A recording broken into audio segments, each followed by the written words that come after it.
This is the Bacchus WL JB from the Craft series. WL stands for Woodline, JB stands for Jazz Bass. As you can see, it has jazz pickup configuration there.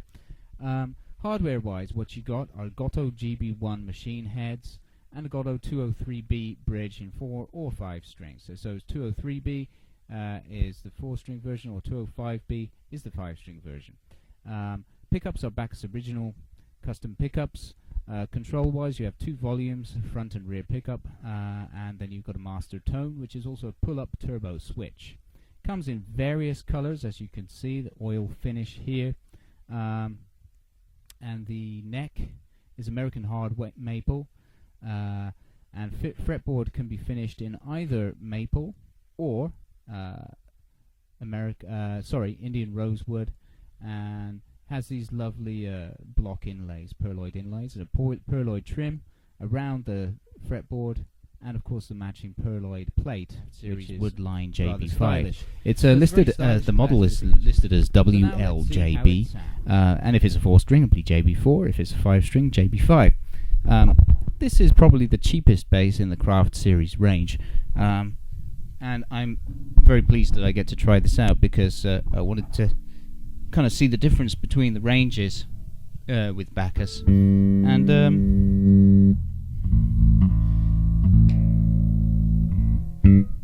as usual, I'm very pleasantly surprised by the the quality of sound that you get right out of the box. So this just came into me yesterday, and you know, I already have a high-end passive. This is the same model. This is a Woodline, but this is in the high-end range. So this is a Woodline DX5 passive model, which has slightly better hardware, nicer wood selection, but sound-wise, I mean, there's not really much in it. This is got really good tone. That's just everything dialed up, so straight out the box, that's the kind of working tone you get, which is really nice.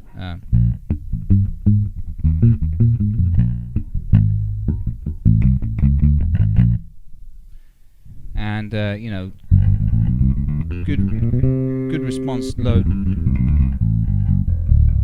down the neck as well. Nice sustain on the low B. The neck is completely consistent throughout the ranges, the Craft series and the DX range as well.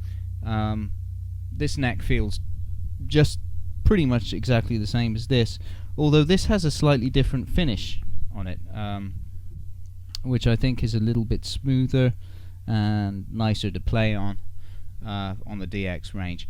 However, this is a very comfortable neck. The profile is exactly the same, and the fretboard is just as flat. It feels pretty much just as good. And that's one of my favorite things about the Bacchus range, is why I play them, is because of the way the neck feels. Hardware wise, you've got Gotto hardware on this. It's not the high-end Gotto that you get on the DX range, but it's a grade down, but it's very good, does its job very well. You can see some of the other reviews I've done of some of the Craft series. I've reviewed this bass back here, which is the standard JB5 with the Aguilar OBP2 pickup in it, a preamp in it. Great bass, fantastic. So yeah, I mean, what you're looking at here is a bass that is retailing at around $1,200, something like that. Although I sell it direct on my site. I deal direct with Bacchus, and they've been very good to me, and I can get very competitive prices on this. So if you're interested, just make sure you talk to me first. Okay, so what we're in just regular mode here. Let's dial the rear pickup and have a listen to that, and also just demonstrate the tonal variety, because there is quite a good.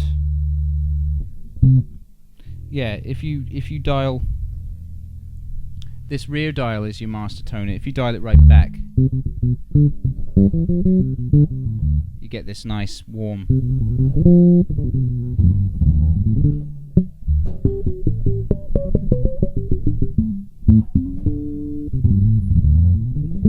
And then if you dial it right up, you get this definition.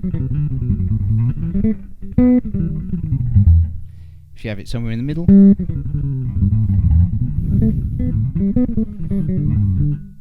so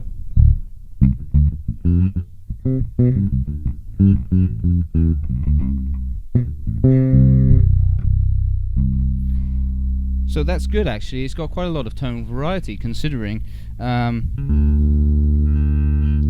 There you go, you can really hear the difference there, can't you? I'm just dialing back and forth there. So that's nice. And pickup wise, if I just turn off the rear pickup and dial it back, we've got the front pickup activated now.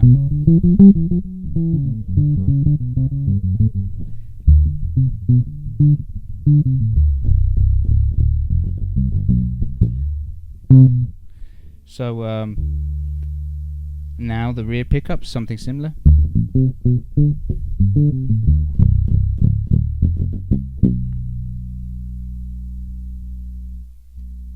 There you go.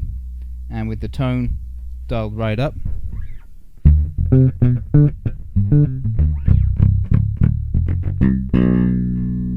You know, so you got quite a lot of tonal variety there, surprisingly enough.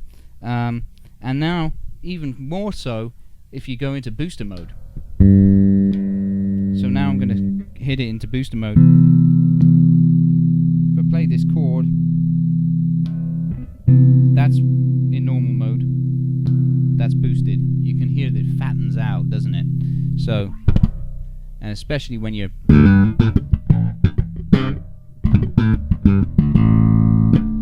playing slap or something.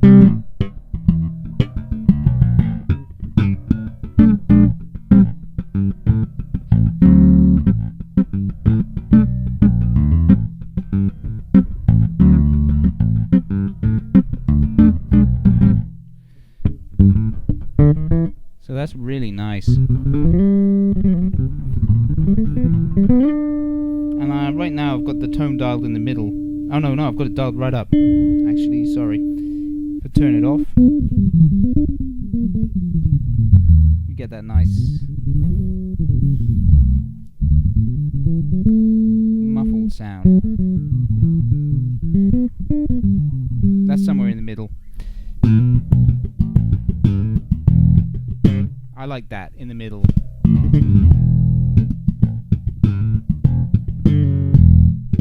Yeah, it's great, isn't it?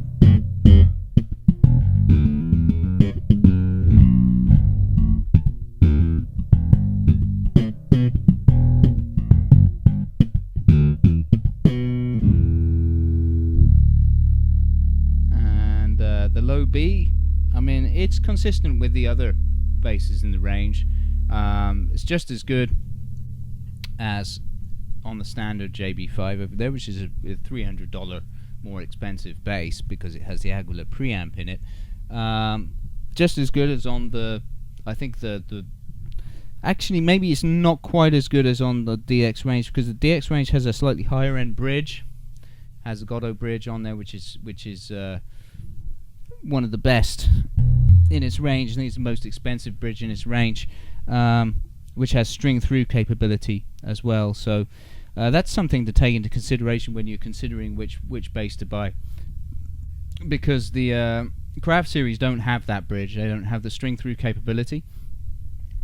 So I mean, if you're looking for more variety in your setup and more choice and options, the DX range is probably better for you.